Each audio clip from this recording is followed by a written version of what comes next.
Well, I was thinking that I think originates when you get pregnant because your body is no longer your own.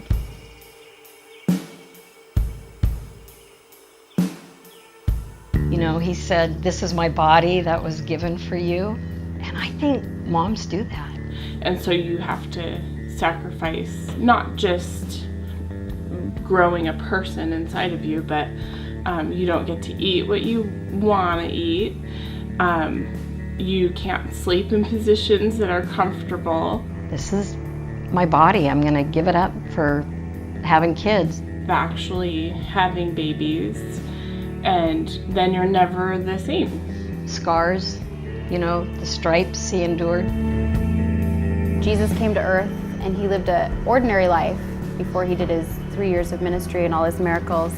And motherhood is all about just the ordinary and the everyday and glorifying God, doing the laundry, teaching your kid to wash the dishes, dealing with sibling rivalry, just discipling them. For me, I think about long term. I think about my children being successful Christian adults.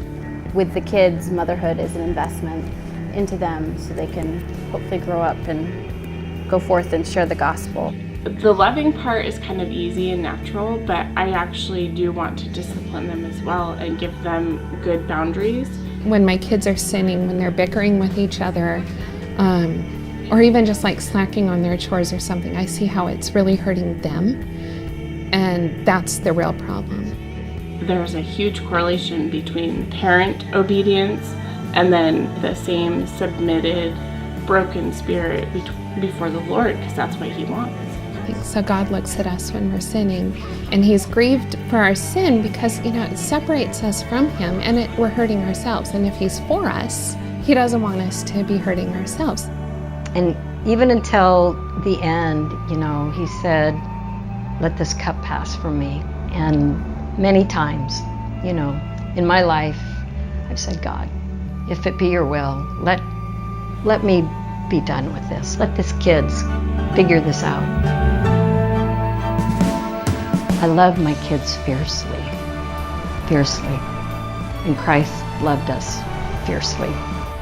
I am so for my kids. If a mother's love is only going to be a very dim reflection of God's love for us, it means that God is so for us. He saw potential in them.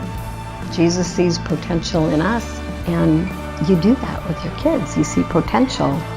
And he was really brutally honest with them, but very encouraging. And that's totally what a mom has to be. Jesus spends a lot of time with us. He's all about relationship, and motherhood is all about relationship and their hearts, not just their behavior. That's what I think of. I think of Jesus and his relationship that he has with us and that he desires with us, and the relationship we honestly do desire to have with our kids.